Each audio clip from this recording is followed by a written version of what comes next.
नमस्कार, मैं हूं राजेश सिन्हा।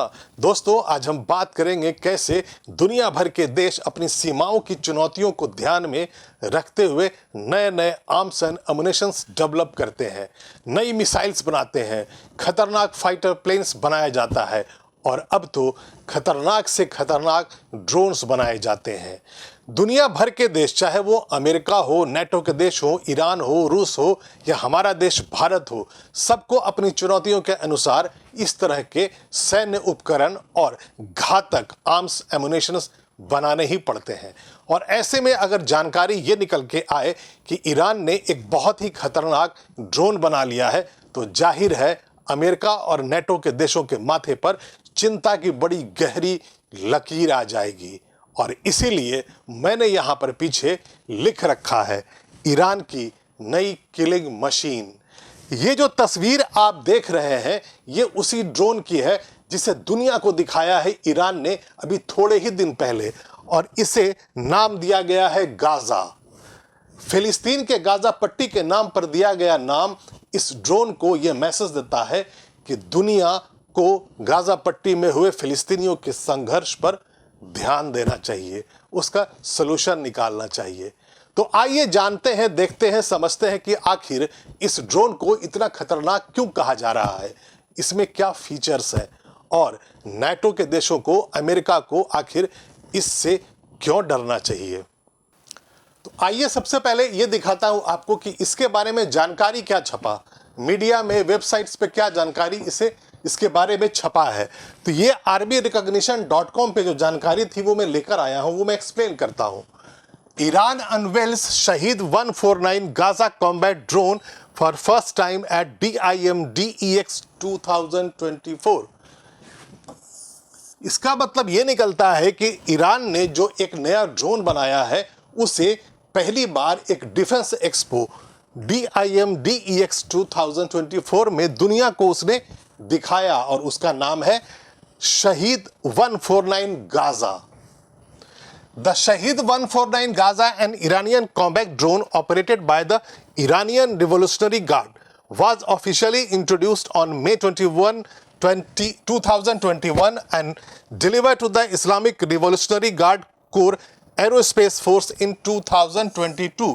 यहाँ पर ये जानकारी दी आ रही है कि ईरान ने जिस ड्रोन को बनाया, जिस गाजा को बनाया है, उसे पहली बार यानी उसे मई 2021 को ही बना लिया गया था और वहाँ रिवोल्यूशनरी गार्ड्स को यानी कि ईरान की सेना को वो 2022 में दे दिया गया था। Comparable in size and functions to the American MQ-9 Reaper, this UAV is classified as a high-altitude, long-endurance vehicle developed from the Shaheed 129। यहाँ पर ये जानकारी जो है उसका मतलब ये निकलता है कि इस ड्रोन का जो कंपैरिजन हो रहा है वो अमेरिका के MQ-9 रीपर से हो रहा है। यानी कि जो गाजा जो ड्रोन है जिसे बनाया है ईरान ने, वो अमेरिका के MQ-9 रीपर जैसा खतरनाक है। और this UAV is classified as a high altitude long endurance vehicle, मतलब ये बहुत ऊंची हाई ऑल्टीट्यूड पर ये उड़ान भर सकता है। लॉन्ग एंड्योरेंस व्हीकल यानी कि बहुत लंबी उड़ान भर के ये हजारों किलोमीटर्स तक जा सकता है। डेवलप फ्रॉम द शहीद 129, और ये इसका जो बेस था वो शहीद 129 था। इसका मतलब ये हुआ कि ईरान का जो पहले से एक ड्रोन था शहीद 129, उसे ज़्यादा डेवलप करके, ज़्यादा पावरफुल, ज़्यादा खतरनाक बना के इसे इस शहीद 149 गाजा का नाम दिया गया है। यानी कि ज़्यादा डेवलप्ड ड्रोन है शहीद 129 से। ईरान ने अपने नए ड्रोन गाजा को दोहा के अंतर्राष्ट्रीय आर्म्स फेयर में पेश किया था। यह चलते हुए और रुके हुए टारगेट पर निशाना लगाने में सक्षम है। गाजा सादिद 1 मिसाइल ले जाने में सक्षम है और करार ड्रोन के बाद यह ईरान का दूसरा ड्रोन है जो इस मिसाइल को ले जा सकता है। इसे फिलिस्तीन के गाजा के नाम पर नाम रखा गया है।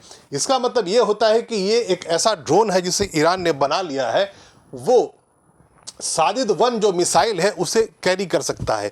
यानी कि अगर इस गाजा को अगर कोई टारगेट दे दिया जाए और कहा जाए कि यहाँ पर जाके बर्बाद करना है, तो सादिद 1 जो मिसाइल है वो अपने साथ लेके जाएगा, कैरी करेगा और उस टारगेट पर इस मिसाइल को दाग करके उसे बर्बाद कर देगा। ईरान ने अंतर्राष्ट्रीय आर्म्स फेयर यानी कि दोहा के आर्म्स एक्सपो में, डिफेंस एक्सपो में इसे ईरान ने दिखाया था और फिलिस्तीन के गाजा के नाम पर इसे नाम दिया गया है। तो इसका मतलब यह निकलता है कि ईरान ये मैसेज दे रहा है दुनिया को कि वहां पर फिलिस्तीन में जो गाजा पट्टी में जो संघर्ष हो रहा है उसके नाम पर इस ड्रोन का नाम रखने का मतलब ये निकलता है, मैसेज ये है दुनिया को कि इस संघर्ष के बारे में दुनिया ध्यान दे और इसका सॉल्यूशन निकाले। वेबसाइट में दी गई जानकारी के अनुसार it has a wing span of 21 metres. मतलब ये हुआ कि ये जो गाजा जो ड्रोन है इसके जो विंग्स है, इसकी जो विंग्स स्पैन है वो 21 मीटर का है। अ लेंथ ऑफ 10 मीटर्स, इसकी जो लंबाई है ड्रोन की वो 10 मीटर की है। एंड हाइट ऑफ 4 मीटर्स, यानी कि ये ऊंचाई इसकी 4 मीटर है। The basic UAV weight and the fuel tanks empty is 1740 के, यानी कि 1740 इसका वजन है बिना ईंधन के, with a take off weight of 3740 kg। और जब ये टेक ऑफ करता है तो 3740 किलो का वेट लेकर के ये उड़ान भर सकता है, बहुत दूरी तक जा सकता है। Its maximum fuel capacity is 1500 kg with a payload weight of 500 kg, यानी इसका जो फ्यूल की कैपेसिटी है वो 1500 kg है और जो पेलोड वेट ये लेकर जाता है, यानी कि जो बॉम्ब्स लेके जा सकता है, मिसाइल्स लेके जाता है, पेलोड्स लेके जाता है, वो 500 किलोग्राम तक हो सकते हैं। The Gaza is powered by A turbo prop engine with 750 horsepower achieving a maximum speed of 350 km per hour and a cruise speed of 215 km per hour। मतलब ये हुआ कि 350 किलोमीटर की स्पीड से ये उड़ सकता है और इसके में जो टर्बो प्रॉप इंजन लगा हुआ है वो 750 हॉर्स पावर की शक्ति रखता है। It has a maximum flight endurance of 25 hours and can reach a height of 35,000 feet. 25 घंटे तक ये लगातार उड़ान भर सकता है और 35,000 फीट की ऊंचाई पे, ऑल्टीट्यूड पे ये जाके वहां ये उड़ान भर सकता है। गाजा ईरान के दुश्मनों के लिए खतरे की घंटी है क्योंकि यह 35,000 फीट की ऊंचाई से हमला करता है। यह ड्रोन हाईटेक होने के साथ एक साथ 13 बमों को ले जाने की क्षमता रखता है। मैंने पहले के स्लाइड में जो कहा कि एक बहुत ही खतरनाक ड्रोन ईरान ने बना लिया है और अमेरिका और नेटो के देशों के माथे पर चिंता की एक गहरी लकीर अब आ रही है। उसकी खास वजह यही है कि ये जो नया ड्रोन है, ये जो आप गाजा जो ड्रोन देख रहे हैं वो एक साथ 13 बमों को ले जा सकता है। आज के दौर में जब ज़्यादातर जो फाइट होते हैं, जो एरियल अटैक्स होता है, वो अब ड्रोन के द्वारा होता है। पहले फाइटर प्लेन से होता था, मिसाइल से होता था। अब एक नई तकनीक आ गई है, एक नया उपकरण आ गया है आक्रमण करने का, वो ड्रोन्स है। और ये जो खतरनाक ड्रोन है वो एक साथ 13 मिसाइल्स ले जा सकता है और ये जो 13 बम होंगे एक साथ जाके टारगेट पर सीधा वार करेंगे और वहाँ पर बर्बादी कर देंगे। गाजा ड्रोन 1 घंटे में 350 किलोमीटर की दूरी तय करता है। इसमें टर्बोजेट इंजन का इस्तेमाल किया गया है और इसे स्पीड देने का काम करते हैं। इसी इंजन के कारण यह हजारों किलोमीटर की दूरी तय करते हुए तबाही मचा सकता है। मतलब यह है कि ईरान के इस नए ड्रोन ने खलबली मचा कर रख दी है दुनिया भर में, क्योंकि ईरान जो है वो बहुत सारे देशों को इसे एक्सपोर्ट कर रहा है। और ईरान पर यह भी आरोप हमेशा से लगाया जाता रहा है कि वो जो इस्लामिक कंट्रीज हैं और वहां पर जो लड़ाके हैं उनको ये आर्म्स एंड अम्युनिशन सप्लाई करता है। बहुत सारे लड़ाकू गुटों को भी ईरान इस तरह के आर्म्स एंड अम्युनिशन, मिसाइल्स और ड्रोन की सप्लाई करता है, जैसे हुतीस, जैसे हमास। इनके बारे में कहा जाता है कि इन्हें फंडिंग और आर्म्स की जो सप्लाई होती है वो ईरान के तरफ से होती है। और ऐसे में ईरान के पास अगर ऐसा ड्रोन आ जाए तो जाहिर है दुनिया को चिंता होगी ही होगी। अब आपको मैं ये बताता हूं कि आखिर ये एग्जीबिशन डिफेंस एक्सपो कहां लगा था, कब लगा था, जहां पर ईरान ने इतना खतरनाक ड्रोन दुनिया को दिखाया। ये जो आप तस्वीर देख रहे हैं ये उसी एग्जीबिशन की है।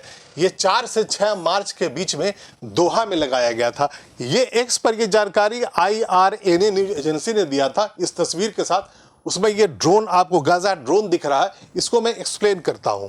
The picture shows the replica of Shahed 149 UAV named Gaza, which was displayed for its first international appearance at the Iran's pavilion at Doha International Maritime Defense Exhibition and Conference 2024 in Qatar। ये जो मैंने पहले के slide में आपको बताया था DIMDEX, इसका जो फुल फॉर्म है वो यही है, Doha International Maritime Defence Exhibition and Conference. यानी कहने का मतलब हुआ कि दोहा में, कतर में एक डिफेंस एक्सपो लगाया गया 4 से 6 मार्च 2024 के बीच में, और वहां पर ईरान ने अपना अब तक का सबसे खतरनाक जो ड्रोन था, जो नया बनाया गया है, गाजा नाम दिया गया है, उसे दुनिया को उसने दिखाया। अक्टूबर में ईरान के मिसाइल और ड्रोन के निर्यात पर संयुक्त राष्ट्र संघ ने प्रतिबंध हटा दिया था। ईरान अब तेजी से हथियारों का व्यापार बढ़ा रहा है और सस्ते और हाईटेक ड्रोन के निर्माण पर फोकस कर रहा है। ईरान की इस नीति से अमेरिका और उसके कई सहयोगी देशों का टेंशन बढ़ने लगा है। ईरान सालों से अपने मिडिल ईस्ट के सहयोगी देशों को हथियार दे रहा है और अमेरिका से दुश्मनी की एक वजह उसकी यही है। ईरान समर्थित लड़ाकों ने ही जॉर्डन में ड्रोन से हमला किया था, जिसमें अमेरिकी सेना के 3 सैनिकों की मौत हो गई थी। तो यहाँ पर जो जानकारी है, इसका मतलब ये निकलता है कि अभी थोड़े ही दिन पहले यूनाइटेड नेशंस ने ईरान पर से जो उन्होंने सैंक्शन लगा रहा था, किसी भी मिसाइल और ड्रोन को इंपोर्ट और एक्सपोर्ट करने, यानी उसके उपकरण को भी, किसी भी तरह के पार्ट्स को या उससे रिलेटेड कोई भी इंपोर्ट और एक्सपोर्ट था, उससे जो प्रतिबंध को यूनाइटेड नेशंस ने हटा लिया था। और उसके बाद से ईरान अब सस्ते और हाई ट्रोक ड्रोन के निर्माण में जुट गया है, और यही एक वजह है जिससे अमेरिका और नेटो के देशों को टेंशन हो रही है। तो अब सवाल ये उठता है कि ये जो सैंक्शन लगाया गया था, जिसे भी हटाया गया है, वो कब लगाया गया था? तो वो मैं आपको बताता हूँ। ये जो सैंक्शन लगाया गया था वो 2015 में लगाया गया था। तो इसे मैं एक्सप्लेन करता हूँ। Iran was prohibited from importing and exporting certain missiles, drones and related technologies without prior United Nations Security Council approval under Resolution 2231, which endorsed the 2015 nuclear deal known as Joint Comprehensive Plan for Action। ये जो Resolution 2231 था, जिसके अनुसार sanction लगाया गया था Iran पर कि वो ना इंपोर्ट कर सकता है ना एक्सपोर्ट कर सकता है मिसाइल्स और ड्रोन, और उससे रिलेटेड जो टेक्नोलॉजी है वो 20 जुलाई 2015 को यूनाइटेड नेशंस में अडॉप्ट किया गया था। रेजोल्यूशन 2231। लेकिन अभी पिछले साल अक्टूबर में ही इस प्रतिबंध को, इस सैंक्शन को हटा लिया गया था, और उसके तुरंत बाद से ही ईरान अब कॉन्सेंट्रेट कर रहा है नए और ज़्यादा उन्नत तरीके के ड्रोन्स बनाने का, मिसाइल्स बनाने का। और ये पूरी दुनिया जानती है कि ईरान मिडिल ईस्ट के कंट्रीज़ में, और जो लड़ाकों का जो गुट है, जैसे हमास है, हुथीज़ हैं, इनको आर्म्स एंड एमुनिशंस की सप्लाई करता है। और ऐसे में अगर खबर ये आ जाए, जानकारी ये आ जाए कि एक नए और ख़तरनाक ड्रोन को अभी दुनिया को दिखाया है, ईरान ने उसे बना लिया है और बहुत जल्दी वो उसका एक्सपोर्ट भी करेगा, तो जाहिर है अमेरिका और नेटो के देशों को इस बात से गहरी चिंता होने लगी है। अभी तक के लिए इतना ही। मैं फिर आऊँगा, ऐसी रोचक जानकारियाँ आपके लिए लेकर आता रहूँगा, लेकिन आप इस वीडियो को लाइक कर दें और शेयर कर दें। और अगर अभी तक आपने इस चैनल को सब्सक्राइब नहीं किया है तो प्लीज़ सब्सक्राइब कर ले। तब तक के लिए धन्यवाद।